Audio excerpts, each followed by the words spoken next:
Hi there, my name's Tom, and today's video is another sharpening one, because I've got a bit of a curveball for you. It's my electrician's knife. This one's made by Klein Tools, and as you can see, it's a hawksbill.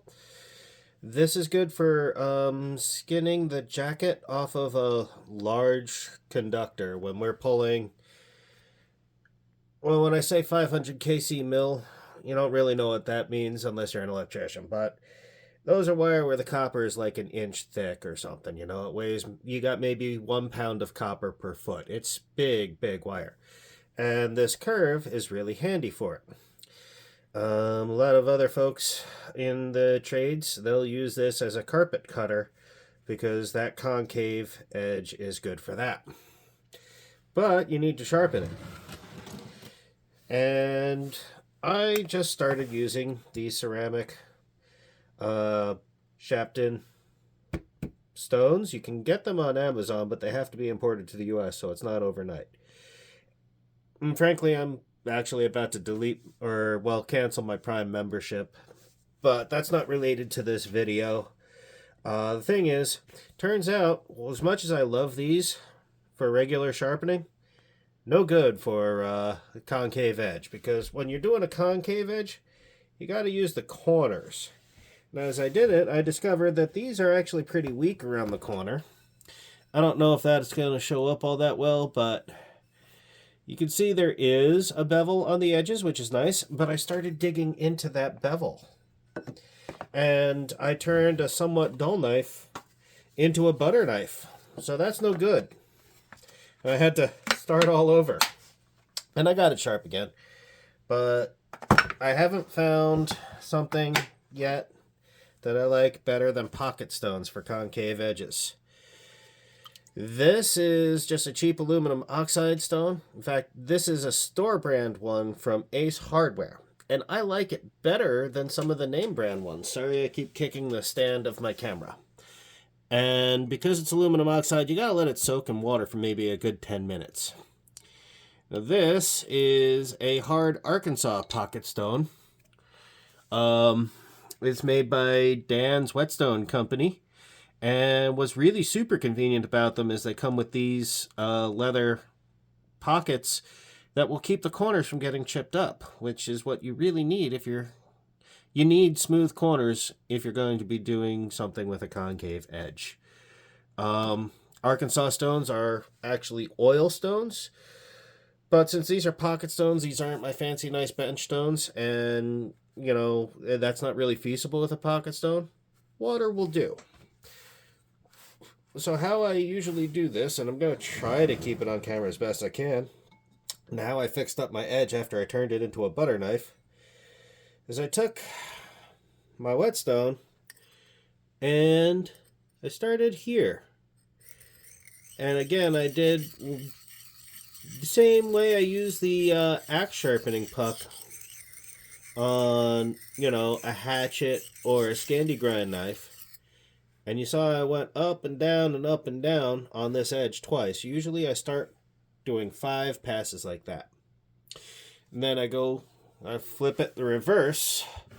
And I do it like this, so I have the same aspect of the blade towards my eye.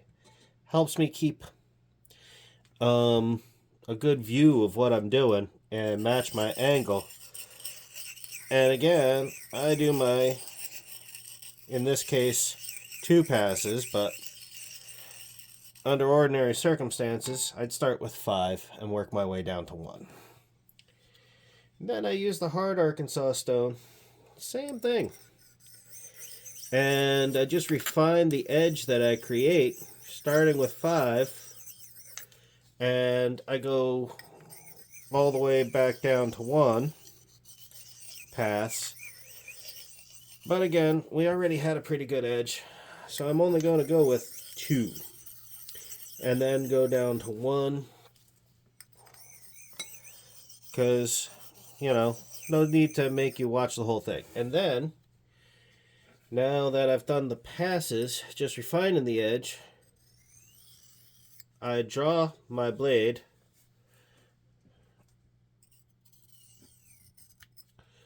just single passes like that across the stove, across the stone, in an effort to grind off the burr that you're inevitably creating when you sharpen a knife. You wipe off the water, you test it. Now, I just went through a whole bunch of carpet with this because I'm doing some work at my house. And it did go through. Last thing about sharpening up your electrician's knife. A lot of YouTube videos and YouTubers, they want to give, videos of scary sharp knives where they're shaving the hair off their arm. You never want the electrician's knife shaved that sharp because it's got to cut through the jacket of your wire and then glide along the copper. And so if you go super sharp, your blade will dig into the copper, and that's no good. It's bad for the blade, and it slows down work, and then you've got sharp edges that'll stab you as you're trying to make the pulling head on your heavy wire. So, it's also an example of when going crazy with your sharpening is probably not the best idea. If you're using it as a carpet knife, yeah, maybe scary sharp's a good idea. And understand that your knife's going to be dull pretty quick if you're done cutting through, heavy-duty carpet. So, like, share, subscribe. Let me know what you think in the comments. If you've got some advice, some better methods for this, I'm all ears, because I like learning new things. Have a nice day. Thanks for watching.